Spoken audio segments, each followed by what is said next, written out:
అద్దె పెట్టు ముందు రైట్. సరే, కాళేశ్వరం రేవంత్ రెడ్డి నిన్న గారిని ఎప్పుడు మాట్లాడినా ఉత్తమ్ కూడా కాళేశ్వరం కుప్పగూలింది, కాళేశ్వరం కుప్పగూలింది అని గోబల్స్ మాటలు మాట్లాడతారు. అసలు what is Kaleshwaram?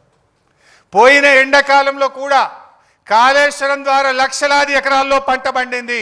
I'm ready for any kind of challenge. పండలేదా కాళేశ్వరం ద్వారా? బస్వాపూర్ కింద నల్గొండ జిల్లాలో పండింది, కొండ పోచమ్మ సాగర్ కింద మెదక్ జిల్లాలో పంట పండింది, మల్లన్న సాగర్ కింద సిద్దిపేట సిరిసిల్ల జిల్లాలో పంట పండింది, రంగనాయక్ సాగర్ కింద సిద్దిపేట సిరిసిల్ల జిల్లాలో పంట పండింది, అన్నపూర్ణ కింద కరీంనగర్ జిల్లాలో పంట పండింది. ఇది నిజం కాదా? కూలిందని మాట్లాడతావు. కాళేశ్వరం అంటే 3 బ్యారేజీలు, 15 రిజర్వాయర్లు, 19 సబ్స్టేషన్లు, 21 పంప్ హౌస్లు, 203 కిలోమీటర్ల సొరంగము, 1531 కిలోమీటర్ల గ్రావిటీ కెనాలు, 98 కిలోమీటర్ల ప్రెజర్ మెయిన్, 141 టీఎంసీల రిజర్వాయర్ల సామర్థ్యము, 530 మీటర్ల ఎత్తుకు లిఫ్టు, 240 టీఎంసీల నీటి వినియోగం. All are perfect, everything is perfect.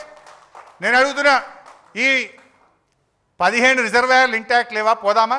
ఎవరు వస్తారో రండి, పోదాంపా. బసవాపూర్ పోయి నిలబడి చూద్దాంపా, కొండ పోచమ్మ మీద నిలబడి చూద్దాంపా, మల్లన్న సాగర్ కట్ట మీద నిలబడి చూద్దాంపా, రంగనాయక్ సాగర్ కట్ట మీదకి పోయి అడుగుదాంపా, అన్నపూర్ణ కట్ట మీద పోయి నిలబడదాంపా. 15 రిజర్వాయర్లు పర్ఫెక్ట్గా ఉన్నాయా లేవా?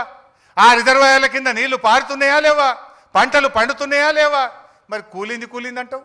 19 సబ్స్టేషన్లు పర్ఫెక్ట్ ఉన్నాయి, 21 పంప్ హౌస్లు ఇంటాక్ట్ ఉన్నాయి, 203 కిలోమీటర్ల టనల్ ఇంటాక్ట్ ఉన్నది, 1531 కిలోమీటర్ల గ్రావిటీ కెనాల్ పక్కాగా ఉన్నది, 98 కిలోమీటర్ల ప్రెజర్ మెయిన్ పక్కా ఉన్నది.